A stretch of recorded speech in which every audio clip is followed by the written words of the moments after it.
ಶ್ರೀ ಕಾಳಿಪೀಠದ ಎಲ್ಲ ವೀಕ್ಷಕರಿಗೂ ನನ್ನ ಶರಣಾರ್ಥಿ. ಇಲ್ಲಿ ಒಂದು ವಿಶೇಷವಾದಂಥ ಒಂದು ಸ್ಥಳಕ್ಕೆ ನನ್ನನ್ನು ಭಕ್ತರು ಕರೆಸಿಕೊಂಡಿದ್ದಾರೆ. ಈ ಚೌಡೇಶ್ವರಿ ತಾಯಿ ಸನ್ನಿಧಾನ ಇದಾಗಿದೆ. ಇಲ್ಲಿ ಅಮ್ಮನವರ ವಿಗ್ರಹ ಪ್ರತಿಷ್ಠಾಪನೆ ಆಗಿದೆ. ಅಮ್ಮನವರ ವಿಗ್ರಹ ಪ್ರತಿಷ್ಠಾಪನೆ ಆಗಿದ್ದು ಆ ತಾಯಿಯ ಒಲುಮೆ ನೋಡಿ, ಈ ತಾಯಿಗೆ ಪರಿಪೂರ್ಣವಾಗಿ ತಾಯಿಗೆ ಆಗ್ತಾ ಇರ್ತಕ್ಕಂಥದ್ದು ಕೇಳಿ ತುಂಬ ಸಂತೋಷ ಆಯಿತು. ಆ ತಾಯಿಯವರು ನಮ್ಮ ಮಠಕ್ಕೆ ಬರ್ತಾರೆ, ಬಂದು ಉದಯ ನಮಗೆ ಇನ್ನೂ ಹೆಚ್ಚಿನವಾದ ಒಂದು ಅಭಿವೃದ್ಧಿ ಬೇಕು, ಸನ್ನಿಧಾನಕ್ಕೆ ಹೆಚ್ಚಿನ ಒಂದು ದೈವಿ ಶಕ್ತಿ ದೈವಿ ಕಳೆ ನಮ್ಮ ಅಮ್ಮನವರಿಗೆ ಬೇಕು, ಹಾಗಾಗಿ ದಯಮಾಡಿಸ್ಬೇಕು ನಮ್ಮ ಕ್ಷೇತ್ರಕ್ಕೆ ಅಂತ ಹೇಳಿ ನಮ್ಮನ್ನು ಕರೀತಾರೆ. ಹಾಗಾಗಿ ಈ ಕ್ಷೇತ್ರಕ್ಕೆ ಬಂದು ತಾಯಿಯನ್ನು ನೋಡಿದಾಗ ತಾಯಿ ತುಂಬ ಚೆನ್ನಾಗಿ ಕಾಣ್ತಾ ಇದ್ದಾರೆ. ಮತ್ತು ಆ ತಾಯಿ ಇನ್ನೂ ಅಷ್ಟು ದೈವಿ ಕಳೆಯ ಅವಶ್ಯಕತೆ ಇದ್ದು ಯಾವ ಶಕ್ತ್ಯಾಗಮದ ವಿಧಾನದಲ್ಲಿ ಯಾವ ರೀತಿಯಾಗಿ ಆ ತಾಯಿಗೆ ಕಳೆಯನ್ನು ನೀಡೋಕ್ಕೆ ಸಾಧ್ಯವಾಗುತ್ತೋ ಆ ರೀತಿಯಾಗಿ ನೀಡುವಂತಹ ಒಂದು ಕಾರ್ಯವನ್ನು ನಾವು ಮಾಡೋಕ್ಕೆ ಹೊರಟಿದ್ದೇವೆ. ಅಮ್ಮ ನಮಸ್ತೆ. ಹೀಗಾಗಿ ಈ ತಾಯಿಯವರು ನಮ್ಮನ್ನು ಈ ಕ್ಷೇತ್ರಕ್ಕೆ ಕರೆಸಿಕೊಂಡಿದ್ದಾರೆ. ಮುಂದಿನ ಎಲ್ಲ ಈ ಕ್ಷೇತ್ರದಲ್ಲಿ ಯಾವ ರೀತಿ ಕಾರ್ಯ ಆಗುತ್ತೆ ಮತ್ತು ಈ ತಾಯಿಯವರು ಹೇಗೆ ವಿಜೃಂಭಣೆಯಿಂದ ನಡ್ಕೊತಾರೆ ಅನ್ನೋಂಥದ್ದನ್ನು ನಾನು ಮುಂದಿನ ಒಂದು ವಿಚಾರದಲ್ಲಿ ಹೇಳ್ತೇನೆ. ಅಮ್ಮ ನಮಸ್ತೆ. ಏನು ಈ ಕ್ಷೇತ್ರದ ವಿಶೇಷತೆ ಅಮ್ಮ? ಗುರುಗಳೇ, ಇದು ದೇವಿ ಬಂದು ಹೇಳಿ ನಾವು ಮಾಡಿದ್ರು. ಹಾಗಾಗಿ ಇದು ಹಾವಿನ ಸಂಚಾರಗಳಿತ್ತು. ಹಾಗಾಗಿ ಹುಟ್ಟಿದ ಮೇಲೆ ಅಮ್ಮವ್ರು ನಾನು ಬಂದು ನೆನೆಸ್ತೀವಿ, ನನಗೆ ನೀವು ಸನ್ನಿಧಿ ಅಂತ ಹೇಳಿದ್ರು. ಆಮೇಲೆ ಎಲ್ಲ ಚೆನ್ನಾಗಿ ಆಯ್ತು ಗುರುಜಿ. ಇದಕ್ಕಿದ್ದಾಗೆ ಅಮ್ಮ ಅವರು ಸ್ವಲ್ಪ ದಿನ ಇದಾಗ್ಬಿಟ್ಟಿದ್ರು.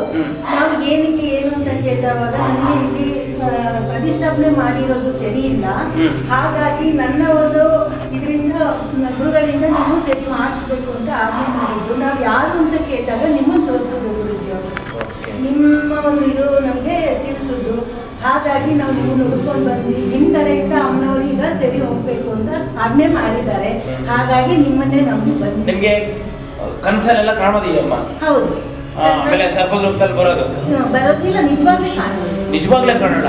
ಸರ್ಪರೂಪದಲ್ಲೇ ಕಾಣೋರು, ಬರೋರು, ಎಲ್ಲ ಜನ ನೋಡೋರು, ಹಾಗೆ ಆ ಹುಟ್ಟುಗಳು ಹೋಗ್ಬಿಡೋರು. ನಿಮ್ ಕೈಲಿ ಮಾತಾಡಲ್ಲ ಅಮ್ಮನವ್ರು ಮಾತಾಡೋರು ಎಲ್ಲ ಇತ್ತು. ಹಾಗಾಗಿ ಸ್ವಲ್ಪ ದಿನ ಆದ್ಮೇಲೆಲ್ಲ ನಿಂತು ಹೋಗ್ಬಿಟ್ಟು ಮತ್ತೆ ನಾವು ಅಮ್ಮನವ್ರ ಹತ್ರ ನಾನು ಕುತ್ಕೊಂಡು ಕೇಳೋವಾಗ ಏನು ಅಂದವಾಗ ನಿಮ್ಮನ್ನ ತೋರಿಸ್ಕೊಟ್ರು. ಈ ತರ ಹೋಗಿ ಗುರುಗಳಿಂದ ನನಗೆ ಮತ್ತೆ ಇದು ಮಾಡು ಅಂದ್ರೆ, ಹಾಗಾಗಿ ನಿಮ್ಮನ್ನ ನಂಬಿ ಬಂದಿದ್ದೀವಿ. ಯಾಕಂದ್ರೆ ನಿಮ್ಮ ಬಗ್ಗೆ ನಾವು ತುಂಬಾ ಕೇಳಿದೀವಿ. ನೀವು ಎಲ್ಲಿ ದೇವಸ್ಥಾನದಲ್ಲೆಲ್ಲ ಹೋಗಿದ್ರು, ಅಲ್ಲೆಲ್ಲ ತುಂಬಾ ಚೆನ್ನಾಗಿ ತಾಯಿ ಇದಾಗಿದ್ದಾರೆ.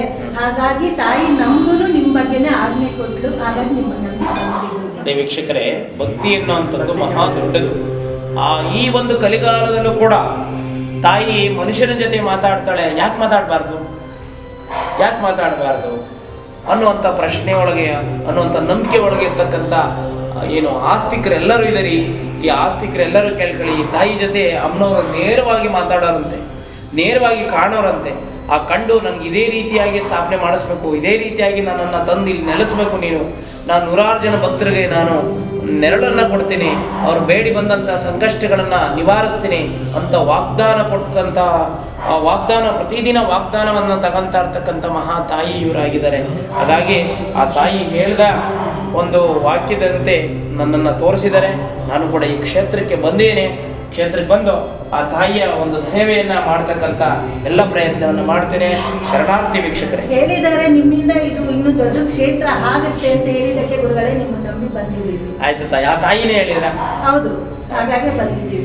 ಆಯ್ತು ತಾಯಿ, ಖಂಡಿತ ಆ ತಾಯಿ ನಿಮ್ಮ ಕೈಲಿ ಏನು ಹೇಳ್ತಾರೋ ಅದೇ ರೀತಿಯಾಗಿ ದೊಡ್ಡ ಕ್ಷೇತ್ರ ಇದಾಗಿ ಬೆಳೀಲಿ. ಗುರಿನ ಆಶೀರ್ವಾದ ನಿಮ್ಮೆಲ್ಲರಿಗೂ ಇರುತ್ತೆ. ಶರಣಾರ್ಥಿ.